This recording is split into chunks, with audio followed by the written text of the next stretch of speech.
Alright guys, what is going on? Jared here with another video, and I decided to take a break from the shooters and upload something from a new video game that just recently came out that I was super excited for, called The Crew, and it is an arcade racing MMO kind of game, where your car is your character and you basically have a ton of upgrades and all kinds of stuff that you can do with the car. This is just kind of a first impressions video. Yeah, some kind of wreck that's going on right there. I just found it. Apparently there's 20 of these spread across the part of the region that you gotta find. It builds up some kind of secret car. Pretty cool concept. I thought it was, at least, and I found that like when I first started playing, and I know it's 20 of them, so I've still been looking for them all. This right here, what I'm doing right now, this is just a quick drive between, I think, Detroit and St. Louis. And if you don't know anything about the crew, the cool thing about the crew is it is a complete open world game. And I mean, it's the biggest map I've ever seen in a video game. It's all of America. You can pretty much go wherever you want to go, and that's pretty sweet.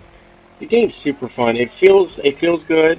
It really does. The driving it reminds me a lot of the old Need for Speed games. And again, you're going to be doing a lot of driving because there's a lot of open road here. And spread across the road, what I just entered, if you're wondering, is kind of an activity thing. It's kind of like a skills challenge, and there's, I don't know, 4 or 5 different kinds of them. And they're spread across the road just to give you something to do while you're driving. That way you're not, driving for 20 minutes on end with nothing to do. It gives you a little something to do. And if you do good on them, you got the bronze medals, silver medals, and the gold medals. And whatever you do, you get better upgrades for your car. See, I got gold right there, and I got that part for my car. And there you go. It gave me a +5 impact on that. You can just put that on right now, and you can just keep going, which is pretty sweet, honestly.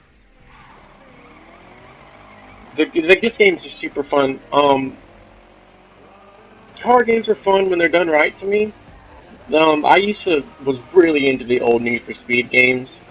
So this one really caught my attention, and just the fact that it's just completely open world, and it's gorgeous. It really is good. It looks really good. There's another one. I don't really like these challenges that much. I'm gonna run right into this train, I believe. Yep, there we go. That's what you get when you're looking at the challenge, not paying attention to the giant, massive train coming at your face. That's what happens. These are kind of, I'm not a big fan of this skill challenge because I suck at it, terrible at it. So I'd really kind of try to avoid them once I do them by accident. Promise I'm not this bad of a driver. I have played it more since this, and I do have a new car actually. There are a lot of cars in this game. A lot of cars, a lot of customization options. It's just really cool, and I'm just not even, just a ridiculous amount of content in this game. So much content, so much to do. I mean, I'm going to be putting a ton of hours. Look out! Oh, that was crazy. Almost killed like cows or buffaloes or whatever the heck those things were in there. Um, but yeah, there's so much to do in this game. It's ridiculous, the content in this game, and I've been playing it a lot, and I'm like 3% into the game. I've put like maybe 6 or 7 hours into the game. I'm 3% into the campaign mode. Speaking of the campaign mode, it was surprising. I wasn't really expecting much of a campaign mode. I'm pretty sure that the lead actor is voiced by Troy Baker, which is cool. It seems like he's in everything now. He was in Shadow of Mordor. He played Joel in The Last of Us. He's in a bunch of stuff now, and he's in this game. I'm pretty sure he's the main character. So I guess that adds a little bit of credibility to the story. In my personal opinion, the story's kind of cheesy. It's all right, I guess, for what it is. I'm glad they put it in there, but it's pretty much your basic street racing, one-of-the-mill story, undercover cop kind of thing. I won't spoil it for you too much, but it's nothing special about the story. What's special about the game is just the concept of the game, just the fact that it's just the whole map of the United States. I mean, how awesome is that? That you can pretty much go wherever you want to go. And I really like how they sprinkled in these little activities to do along the way while you're driving, so you're not completely driving, it's completely boring. You got these little things like this, it just kind of tells you a little bit of background, you get to see where you're at, which is really cool. The game looks gorgeous, it looks really cool. Customization options are really awesome to up the upgrade options to continually upgrade your car. The cool thing about this game is, unlike previous street racing games, when you start out with the car, you kind of got to switch cars, even if you happen to really like that car. You know, you're not going to be able to compete with that car later on. But in this game, since the parts continue to upgrade, you can theoretically use the same car through the whole game and still be able to compete and still be able to do the whole story. And that's really cool because I don't know what you guys, but when I put a lot of time and effort and creativity into making a car in the older games, just to have to throw it away and not be able to use it anymore later on in the game because it couldn't keep up with the AI cars or anything, that was really bummer. That was a big bummer to me. And I really like how they've made it to where you can pretty much keep the same car in this game throughout the whole game. Yes, another gold medal. Now that is how I roll right there. See what we get. It's like brakes with an acceleration. What's that? Brakes with an acceleration bonus. Okay. I guess that's kind of contradicting ideas, but whatever, it works, I'll take it. Now, I'm not entirely sure what the minutes or the miles translate to in this game, but it took me, you can see, about 10 minutes to get from Detroit to St. Louis, and that's not really that far apart, so you're going to be doing a lot of driving on the open road if you decide to go with this game. A lot of driving, but I mean, that's what the game's about. You buy this game because you want to drive and you want to race and all that stuff. But you're going to be doing a lot of that. Now, there are fast travel options. You can fast travel through the whole thing, but I personally would prefer to drive the whole thing because, I don't know, fast travel just feels like cheating to me.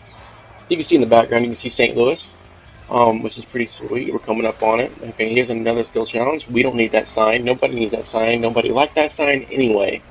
Um, these are fun. These skill challenges are fun. They're kind of difficult. Oh, this is a really ugly turn. I don't want to remember this. Yeah, I guess this is weird. Don't judge me. Okay, yeah, that's just, don't even. Just quit watching for a second. Close your eyes. Just don't. I'll let you know when you can watch again. Okay, now you can open your eyes. That was really bad. Don't judge me on that, guys. This was my first time playing the game, and this car, honestly, I don't know why I picked this car. I wanted it to be different because in the beta I chose a 350Z, which is a sport tuner car, and it turns a lot faster, and I usually pick tuners when I play, but for some reason I decided to go with the Challenger, and the Challenger is a big muscle car that doesn't turn very well, but it's really fast, so it was taking me a minute to get used to the turning. So that is why I'm everywhere and running into things that you're not supposed to run into. That's what happens when you do, oh, I found another car, sweet. And there, I think it's off the road. Let's see if I can find it. Don't tell me I'm going the wrong way. I know what I'm doing. Leave me alone. Alright, there we go. See, I scared the thing away. Alright, where are you? Let's not try to kill any poor little defenseless animals. We're driving to the water. Where are you? I think I see it over there. Is that? Yep, there it is. Awesome. I mean, get a little closer. A little closer, and boom, got it. Yes, 2 out of 20. Only 18 more of them to go. Alright, now I gotta get out of here. I'm dirtying up my car. I mean, I've noticed one thing about this game that's kind of disappointing is the damage. Damage is pretty lame. It looks really weird, and it goes away after a little bit. I don't know if you can change that in the settings. I can't really look for it. But, I don't know, it gives you a repair option to fix your car, but then it takes away the damage automatically when you're driving. It just slowly goes away. So I don't understand what's going on with that. Look at that. There is the park in St. Louis, and that is beautiful, gorgeous. So welcome to St. Louis. Oh, Troy, shut up. Don't stop talking. Don't listen to him. Don't listen to him. Get on with spoilers. Don't listen to him. Oh, stop talking, Troy. Alright. Well, thanks, guys, for tuning in.